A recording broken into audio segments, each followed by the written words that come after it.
Mahigit 2 linggo pa bago magbagong taon, pero may naitala ng insidente ng ligaw na bala.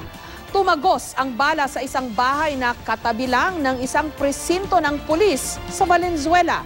Ang mga pangyayaring ganito ang iniiwasan ng PNP, kaya sinimulan na nilang selyuhan ang kanilang mga baril. Live mula sa Quezon City, may report si Mark Zambrano. Mark? Jessica, bahagi na nga ng Oplan Ligtas Kapaskuhan ng Philippine National Police ang pagbabantay sa mga walang habas na namamaril.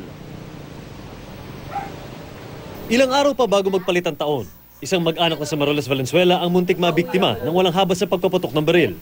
Bakas pa ang lumusot na bala sa kisame at bubong ng bahay na halos katapat lang ng istasyon ng pulis. Talagang kalampag na malakas. Kaya nga expect ko nung talaga may pumutok yung spring nung sa screen. Yun ang ko talaga nung pumutok yung spring. Kaya ang lakas eh. Pagkakita ko, hindi ko talaga yun na, bala na pala yun. Inakala raw nilang nagmula ang bala sa napabalitang barilan ng mga tricycle driver sa di kalayuan.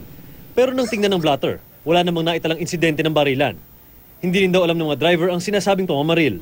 Kahit hindi matrace, maisip lang man yan na yung ganyan, happy trigger siya, makapagpaputok, masaya na. Hindi niya inisip yung pwedeng madisgrasya eh.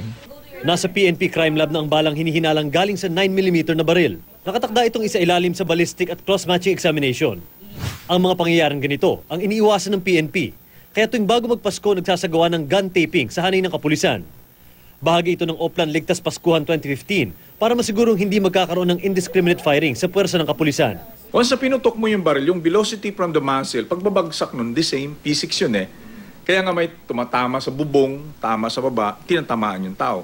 So parang binaril mo na rin. Kada taon ay paulit-ulit na ginigit ng PNP ang peligro sa pagpapaputok ng baril ng walang habas. Pero alam ba ng taong bayan kung gaano ito kadelikado?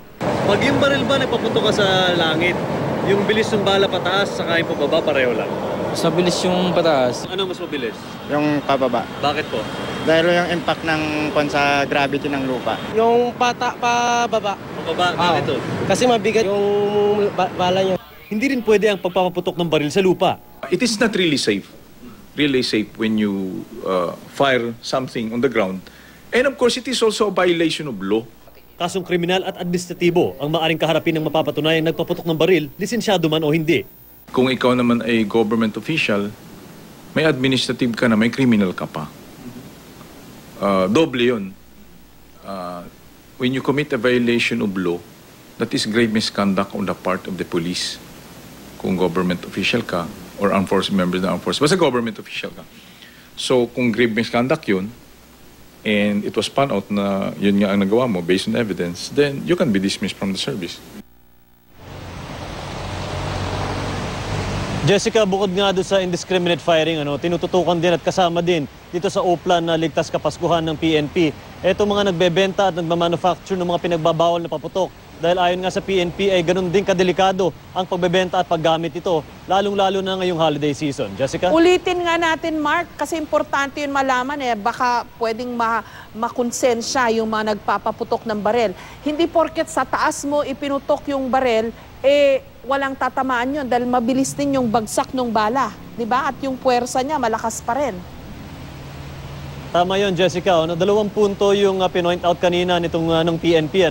Pag nagpapaputok ka ng baril pataas, yung velocity ng bala paakyat at yung velocity pababa, pareho lang. So tulad nga ng sinabi kanina ng spokesperson ng PNP, pareho lang yun. Halos binaril mo na rin yung tao dahil yung velocity pababa ay ganun din kabilis yung bala. Ngayon naman, pag nagpaputok ka sa lupa, ay posibleng magkaroon ng ricochet o tatalsik yung ilang bahagi ng balang mababasag at posibleng may tamaan din ng ibang tao. At ganun din kabilis itong mga parts ng bala na ito.